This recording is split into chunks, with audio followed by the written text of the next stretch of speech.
Die e-tolstelsel het oor 'n tydperk van sowat 3 jaar gelei tot een van die grootste burgerlike versetaksies wat Suid-Afrika nog gesien het. Selfs die ANC se alliansievernoot Cosatu het sterk daarteen te velde getrek.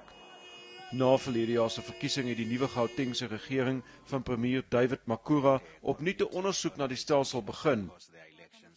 Dis grootliks op grond van die voorstelle dat die kabinet vandag die lae tariewe aangekondig het.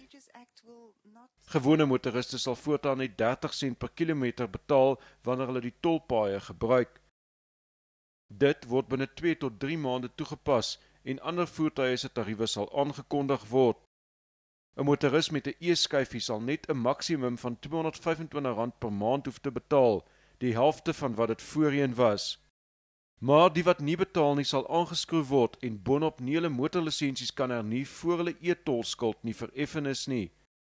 Daar is ook verligting vir motoriste wat nie betaal het nie of met tolskuld sit. Hulle kry 60% afslag, mits dit binne 6 maande betaal word. Taxi- en busbestuurders sal steeds geen e-tolgeld hoef te betaal nie.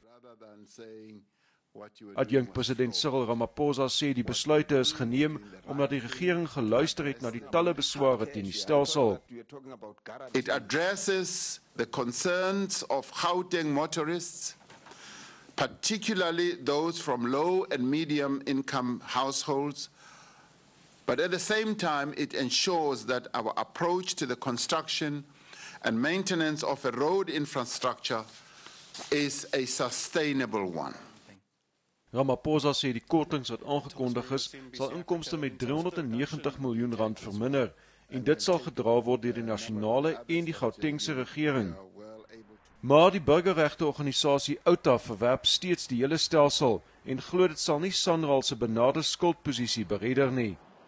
What happens is the odious debt doesn't go away. There are approximately 7 billion rand in the overcharge from the construction costs, and you cannot participate in an unjust system with odious debt like that. The collection costs haven't come down, so quite frankly now the costs as a percentage of the revenue go up, and we haven't seen really any change in this. Die DA sê dis duidelik die publiek verwerp die e-tolstelsel en dat betaling sedert Junie verlede jaar van R120 miljoen tot R45 miljoen gedaal het in Januarie vanjaar. Die party glo steeds die stelsel is onregverdig.